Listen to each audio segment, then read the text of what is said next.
El umbral del miedo.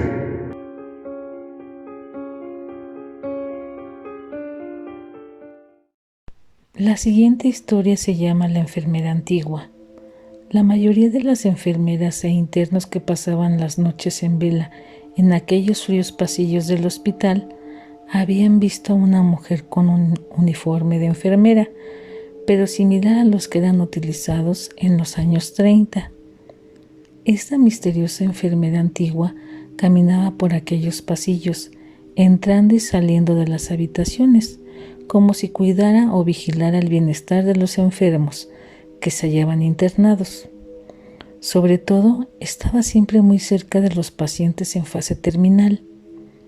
Cuando alguien trataba de alcanzar a esta mujer para cuestionarla, o al menos mirarla de cerca, desaparecía misteriosamente, desvaneciéndose al dar vuelta o al llegar a un pasillo sin salida o alguna puerta cerrada con llave.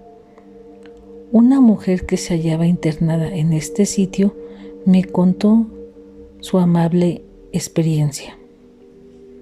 Yo estaba muy grave, mi corazón ya no funcionaba igual que antes, así que estaba internada en este hospital, como ahora, cuando una noche traté de alcanzar un vaso de agua para beber un poco. Sin darme cuenta, desconecté una de las ondas que mantiene circulando el suero que mi sangre necesitaba para mantener estable mi cuerpo. Esto hubiera tenido un desenlace fatal. Ya que no me di cuenta de ello, mi presión empezó a bajar y comencé a sentirme muy débil y cansada, casi hasta perder el sentido.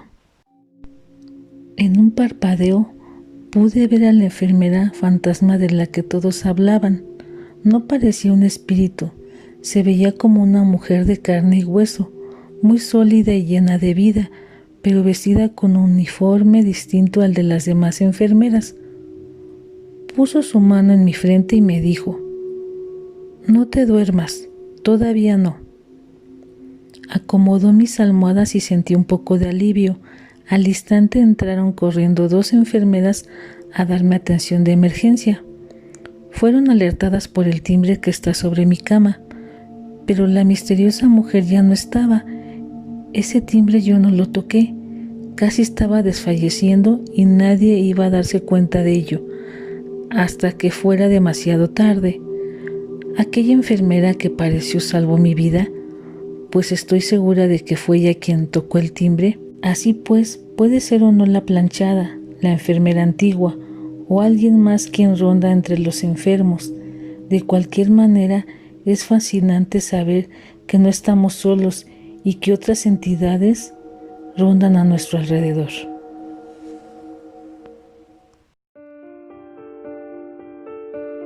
El umbral del miedo.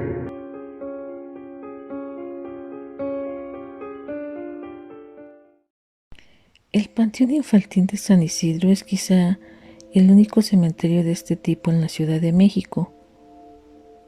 En sus numerosas tumbas descansan los restos mortales de cientos de niños, bebés y adolescentes cuyas vidas terminaron mucho antes de haber empezado.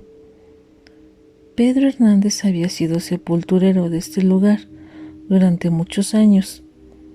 A pesar de lo que la gente piensa, este es uno de los trabajos más tranquilos que alguien puede obtener, aunque también es triste, puesto que al trabajar en el panteón infantil, en más de una ocasión sintió un nudo en la garganta al ver el dolor de los padres al enterrar a un hijo.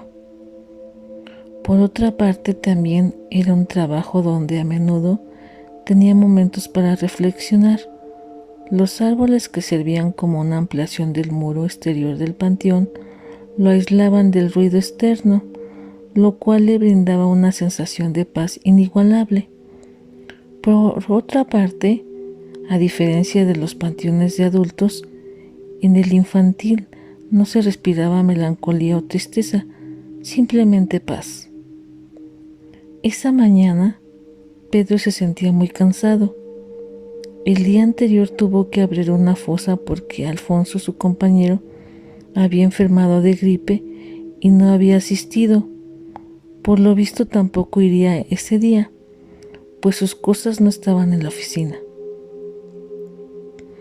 Salió de la oficina y dio una vuelta de revisión con sus tijeras, un rastrillo, una cubeta y una pala. El servicio funerario estaba programado hasta las 12, porque tenía un buen tiempo para dedicarse a otras cosas.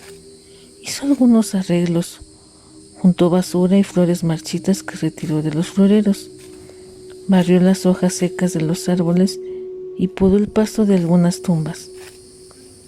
En todas estas acciones se le fue el tiempo. Cuando revisó su reloj ya eran las 11:40 y pronto llegaría el servicio funerario que esperaba. Puntualmente llegó el cortejo, compuesto por una camioneta de servicios funerarios en la que venía el cuerpo, seguida de muchos autos y un camión que llevaba a los dolientes. Pedro salió de la oficina y se dirigió a la entrada, donde le dijeron el número de servicio. Él les indicó el lugar, fue por unas herramientas y se dispuso a esperar junto a la fosa a los asistentes. De inmediato reconoció de entre la gente a los padres de la criatura. Arribó también un sacerdote, dio la bendición al féretro, lo roció con agua bendita al igual que a la sepultura y recitó el Salmo 23. El Señor es mi pastor, nada me falta, en verdes campos me hace reposar. Después se acercó a los familiares y les dijo algunas palabras de consuelo. Pedro escuchó que el cuerpo pertenecía a un niño llamado David Gómez, de 8 años de edad.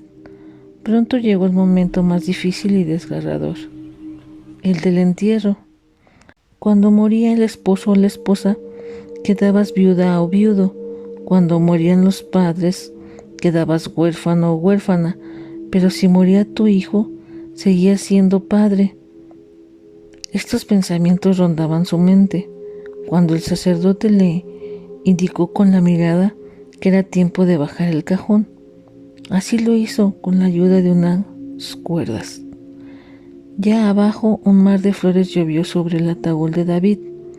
El silencio antes reinante se rompió por el fuerte llanto de los familiares. La madre de rodillas gritaba: «David, levántate, hijito, por favor, no te mueras». Era una escena que hubiera conmovido a cualquiera. Tocó el turno a Pedro de ejecutar su labor. Pala a pala fue echando tierra sobre el féretro del pequeño niño.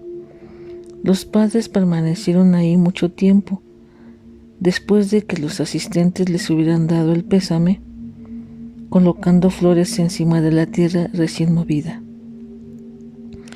Ese día fue muy triste para Pedro. No dejaba de pensar en el entierro del pequeño.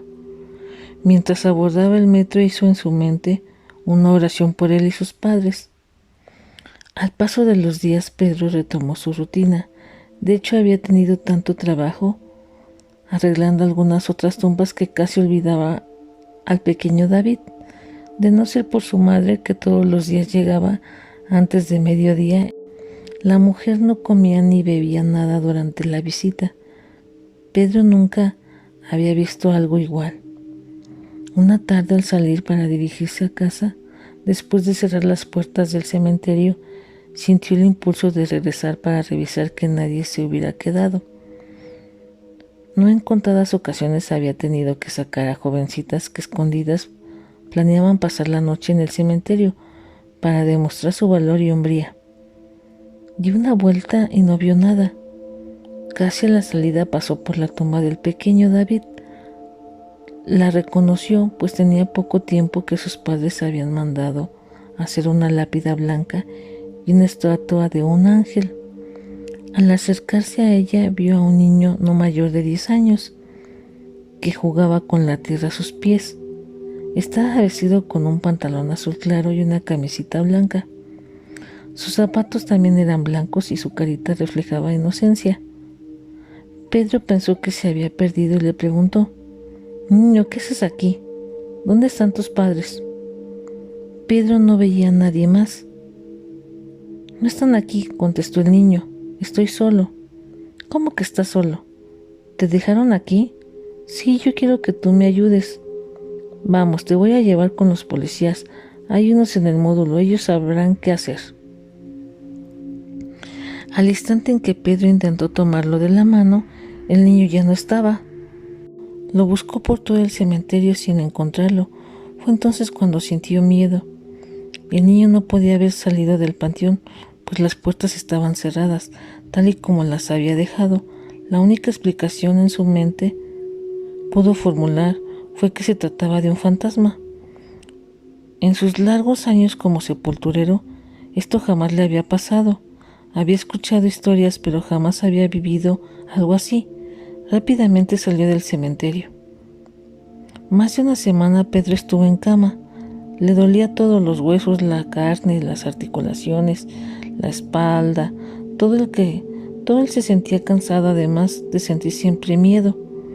Le pidió incluso a su esposa que no lo dejara solo, pues recordaba al niño del cementerio. Nosotros lo enterramos con ellas. Era su juguete preferido, aseguró la abuela con ojos llorosos. Lo sé, a veces juega con ellas a los pies de su tumba. Con estas palabras Pedro salió del departamento. Pocos días después Pedro fue visitado por la madre de David, quien le agradeció cumplir el deseo de su hijo y hacerla reflexionar sobre su conducta. Ambos dieron un paseo por el panteón hasta llegar al pasillo donde estaba sepultado David. Al llegar a la tumba, la mujer externó: David era muy juguetón y alegre. Se la pasaba jugando con sus canicas en la tierra hasta que enfermó. Lo imagino, dijo Pedro. Todos los días encuentro su nombre en la tierra junto a los hoyitos donde juega con sus canicas. Los panteones infantiles, lejos de ser lugares fúnebres, son a menudo sitios alegres llenos de globos, juguetes y flores, como si invocaran la vida de risas y juegos que sus huéspedes llevaron.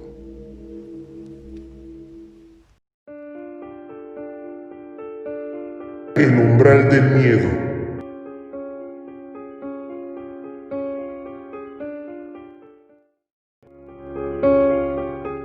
Agradeceré que si te gustan nuestras historias te suscribas a mi canal, me regales un like, dejes un comentario y nos compartas. Y activa la campanita